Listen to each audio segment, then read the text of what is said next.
Hola a todos, ahora vamos a revisar la segunda cápsula para este repaso para la prueba de transición en el área de formación ciudadana. El objetivo del día de hoy es que revisemos esta temática del ejercicio de la ciudadanía. Vamos a tratar de revisar varios temas, así que va muy rapidito. Así que comencemos la clase. Muy bien, y en este ejercicio de la ciudadanía vamos a entender que nuestra democracia es de carácter representativo. Eso significa que no participamos directamente de la toma de decisiones, sino que le delegamos esa responsabilidad a una serie de representantes. En este caso también tenemos que destacar la idea de que la ciudadanía no solamente se ejerce de manera política a través de estos canales institucionales, sino que también existen otros canales que son extra institucionales y que son mucho más comunes y no es necesario reunir los requisitos de ciudadanía. Vamos a partir con estas condiciones que son de carácter más político y que sí requieren de esta condición de ciudadanía. El hecho de que podamos tener una democracia representativa y que la podamos ejecutar a través de los procesos eleccionarios nos permite generar democracias que son mucho más sanas, nos permite generar mayor participación y adhesión a los programas políticos, nos permite tener la posibilidad de elegir los cargos de representación popular, nos permite también consolidar un gobierno que se elige a través de la decisión de las mayorías y de legitimar de esta manera una cultura democrática donde nos acostumbremos al diálogo, pero también a aceptar la voluntad de la mayoría expresada en un voto.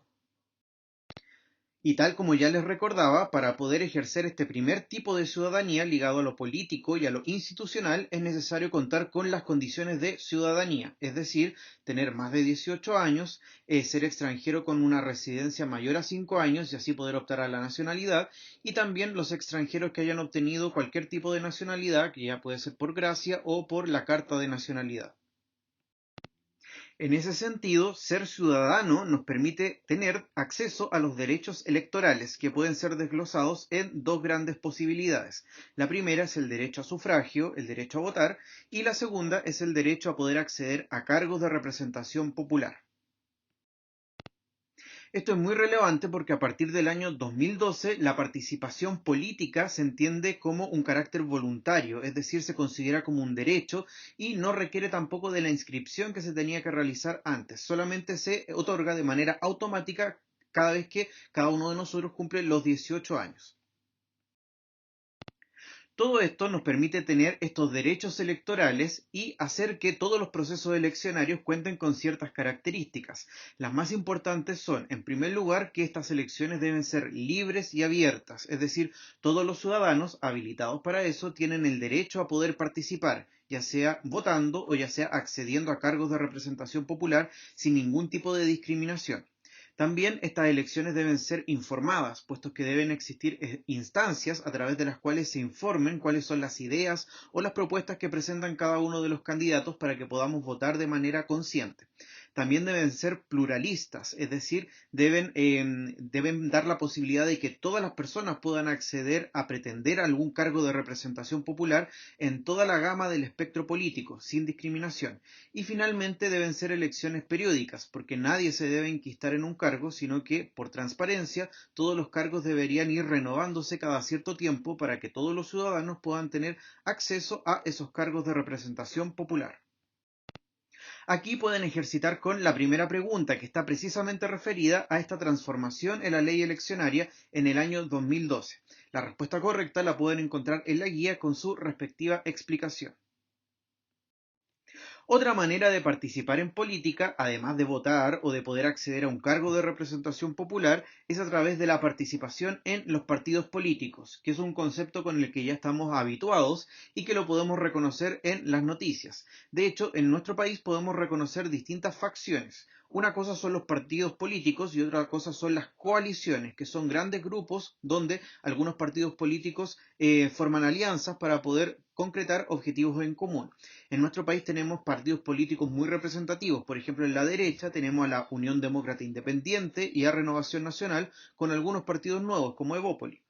En el caso de la exconcertación, actual nueva mayoría, y hoy día por pactos electorales tiene otro nombre, podemos encontrar a partidos de centro como la Democracia Cristiana y el Partido Radical Socialdemócrata, u otros partidos de centro izquierda como el Partido por la Democracia, PPD, o el Partido Socialista, PS. En la izquierda podemos encontrar más bien a el Partido Comunista y también al nuevo referente que es el Frente Amplio, que tiene varios representantes de partidos políticos, entre ellos Revolución Democrática o Convergencia Social. Este panorama de espectro político va variando en el tiempo, así que lo que hoy día se muestra aquí probablemente en 5 años más sea muy diferente, salvo los partidos tradicionales.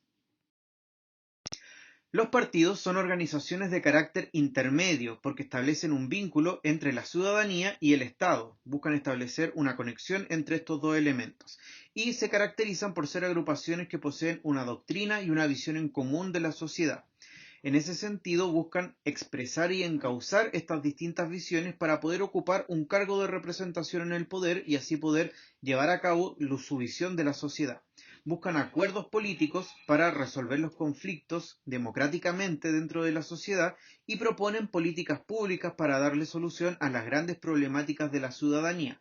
Por lo tanto, los partidos políticos cumplen un rol fundamental en esta articulación entre ciudadanía y Estado. Dentro de esta posibilidad de participación política, también tenemos que poner de relieve el rol de los medios de comunicación. Un derecho fundamental para el ejercicio de nuestra ciudadanía es estar correctamente informados.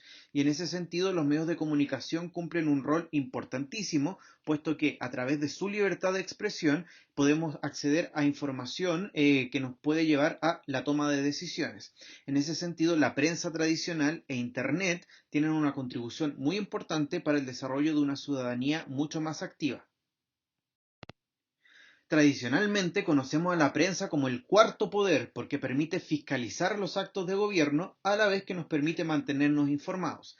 En ese sentido cumplen distintas características positivas. La prensa tradicional, a través de la libertad de prensa, nos permite mantener este derecho a la información.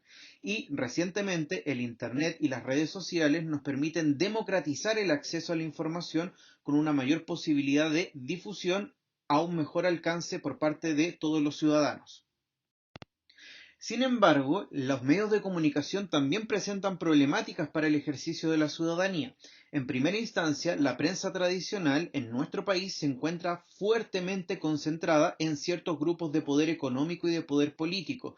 Por lo tanto, ahí está en entredicho la manera en cómo la información se difunde de manera democrática en nuestro país. Debiese estar más repartida para que así tenga una mayor expresión ideológica los puntos de vista que se transmiten en ellas.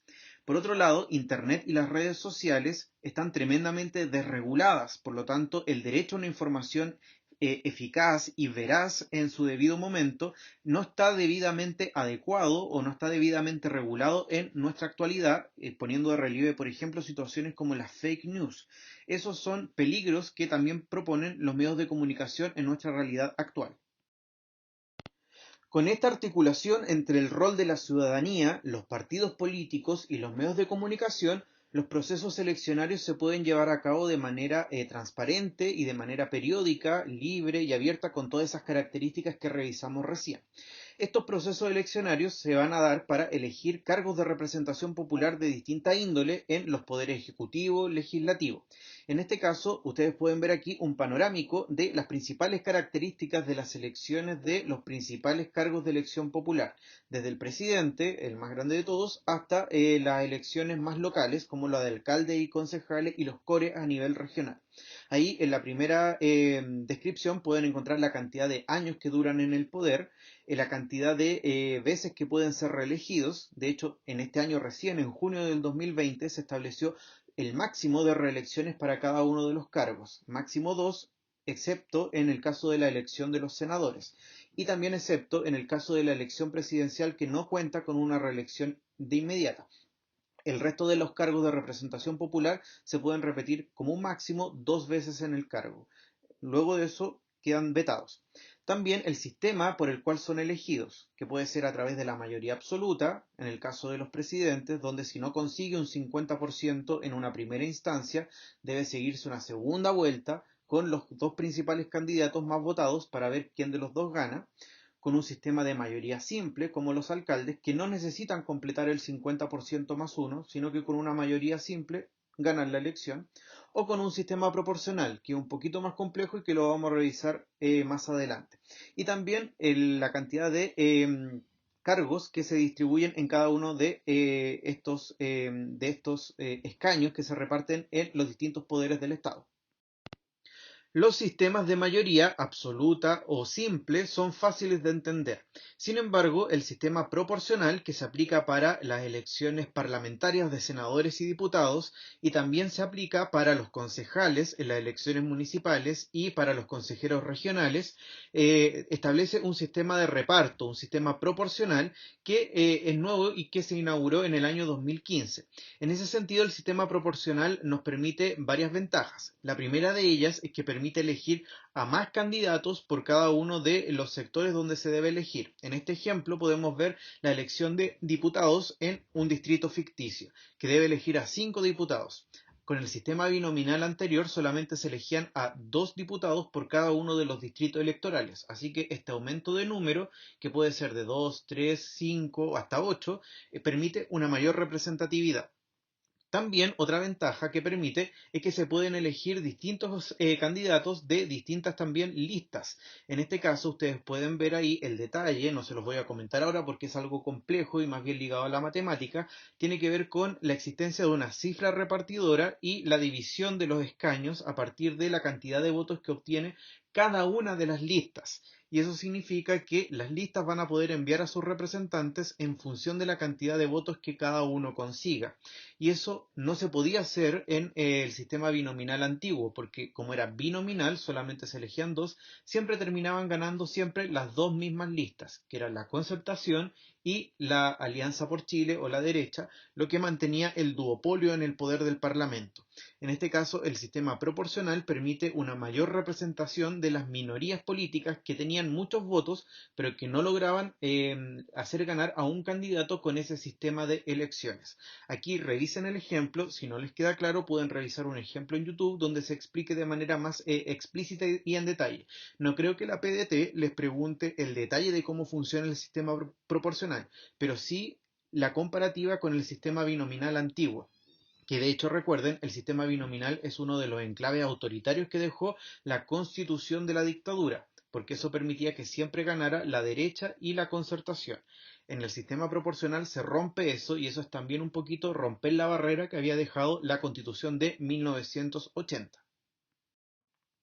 Aquí de hecho pueden ver una pregunta que hace referencia al sistema binominal. Contéstenla y luego revisen su explicación en la guía que les voy a adjuntar. Otro tipo de elecciones más específico corresponden a las elecciones primarias, que generalmente se hacen para las elecciones presidenciales, antes de ellas, donde coaliciones políticas, es decir, grupos de partidos políticos, se ponen de acuerdo para llevar a una serie de candidatos y no elegirlos en las cúpulas partidarias, sino que elegir a quién va a ser el gran candidato de esa coalición a partir del voto de la ciudadanía que voluntariamente pueda acceder a votar y así ayudar a decidir a esa agrupación a ver quién va a ser ese candidato. Las leyes de elección primaria son también una característica mucho más específica y aquí pueden ver una pregunta referente a ella. Y finalmente, esta otra pregunta hace referencia a el rol de los medios de comunicación en este proceso de ejercicio de la ciudadanía. Respóndanla y revisen los comentarios en la guía. Además de la participación institucional que nos garantizan las elecciones y también la participación en los partidos políticos, la ciudadanía tiene otras maneras de organizarse y puede resultar en la existencia de otras entidades que pueden dialogar también con el Estado.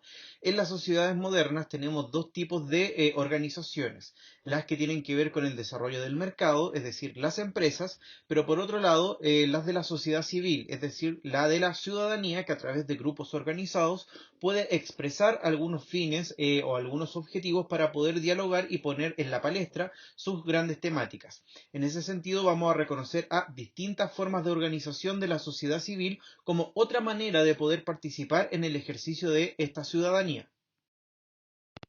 Así podemos distinguir a distintos tipos de organizaciones. Las primeras de ellas son las organizaciones territoriales, que se vinculan con un determinado espacio y con una determinada población. El mejor ejemplo de este tipo de organizaciones son las juntas de vecinos, porque son más locales. En segunda instancia tenemos las organizaciones funcionales, es decir, organizaciones que se reúnen en torno a un objetivo o intereses específicos, que pueden ser, por ejemplo, organizaciones religiosas, organizaciones deportivas, médicas, ambientalistas, etcétera. Y se distinguen del tercer tipo, que son las organizaciones no gubernamentales, particularmente porque las ONG, organizaciones no gubernamentales, poseen generalmente una personalidad jurídica, es decir, están mucho más organizadas en términos administrativos, porque reciben recursos, pero no persiguen fines de lucro y además no están controladas desde ningún partido político ni tampoco tienen representación en cargos de representación popular o políticos en este caso, sino que son totalmente independientes y representan intereses de la sociedad civil que generalmente están vinculados con fines humanitarios o fines altruistas. Ejemplos de ONG hay muchísimos y de hecho tienen muchísima organización y también mucha visibilidad en el sentido de que también participan alzando su voz, ya sea en movilizaciones sociales o con algunas actividades que contribuyen a la sociedad, como por ejemplo Techo, que es muy famosa sobre todo en los colegios y organizaciones educativas de clases sociales mucho más altas. ONGs como Ciudadano Inteligente, que se encarga a informar a la ciudadanía acerca de los procesos eleccionarios e información política. Otras organizaciones como América Solidaria, la Red por la Vida y la Familia, que protege estos intereses valóricos de los sectores más conservadores, o en la contraparte, el móvil, que es que representa a las minorías sexuales y que estaría en la otra cúspide del espectro de intereses valóricos de las ONG. Y finalmente, otra forma de manifestación de la ciudadanía corresponden a los movimientos sociales, que son fenómenos mucho más organizados de demandas ciudadanas que no han sido satisfechas por los canales institucionales y de las cuales hemos tenido muchos ejemplos en el último tiempo. Sin ir más lejos, en esta misma década podemos encontrar las movilizaciones en las regiones de Magallanes y Aysén, que tenían demandas muy propias, como por ejemplo el valor del gas o la postergación de la región de Aysén, las movilizaciones de Freirina en la región de Atacama, producto de la contaminación producida por la planta faenadora de AgroSuper, movilizaciones ambientales que tenían la función de proteger ciertos sectores de la naturaleza en contra también de la instalación de grandes hidroeléctricas, o las movilizaciones estudiantiles que sucedieron entre el año 2006 y 2011 y de las cuales constantemente también tenemos noticias, o más recientemente las movilizaciones feministas del año 2018. Y lógicamente no podríamos dejar de mencionar la del año pasado y la que está inconclusa de hecho porque todavía se mantiene, que es la generada por el estallido social. Estos movimientos sociales, sobre todo los más recientes, presentan ciertas características propias que lo distinguen de cualquier otra manifestación. En primera instancia, son movimientos totalmente sociales, y eso quiere decir que no están de ninguna manera vinculados con el clientelismo político ni ninguna representación con ningún partido. Son totalmente nacidas desde la ciudadanía. En segunda instancia, utilizan la movilización y la protesta como mecanismos de visibilización de sus demandas, porque es totalmente fuera de la institucionalidad. También siguen estructuras organizativas que son flexibles, es decir, no tienen una organización dada. De hecho, el estallido social del año 2019 ni siquiera tiene una estructura de representación, no tiene líderes con los cuales dialogar. Esos liderazgos, en el caso de que los haya, porque sí hay movimientos que los tienen, son liderazgos mucho más flexibles y tienden a llamarse más bien delegados más que líderes, porque pueden cambiarse totalmente si es que la necesidad así lo amerita. También revalorizan el territorio como base simbólica y material de sus acciones, puesto que pueden representar intereses muy locales o pueden representar intereses de sus lugares de origen, como por ejemplo fueron las protestas estudiantiles de los universitarios que reclamaban contra la sobrecarga curricular o la sobrecarga de trabajo. O también las manifestaciones regionales que reivindican instancias o reivindican peticiones que son muy locales y propias de las comunidades. Y finalmente reivindican la praxis o la práctica como una instancia concreta para la materialización de las ideas que se buscan implementar. Es decir, buscan el establecimiento de soluciones concretas y el movimiento social perdura en la medida de que se instalan esas soluciones concretas. En la medida de que llegan, la movilización social decae. porque su existencia es efímera, solamente sirve en la medida de que se tiene la necesidad. Cuando se resuelve la necesidad por parte del Estado, el movimiento social desaparece. Y la última pregunta para que practiquen, ligada con estas formas de participación ciudadana que son extrainstitucionales. Estas 5 preguntas que revisamos en este material, ustedes las van a encontrar con sus respuestas y con su respectiva explicación en la guía. Además de ellas, van a encontrar otras 10 donde no van a tener la explicación ni las respuestas, porque esa es tarea de ustedes resolverlas para que las revisemos el día jueves en nuestra reunión virtual. Espero que les sirva el material, que trabajen y nos encontramos el día jueves. Chao.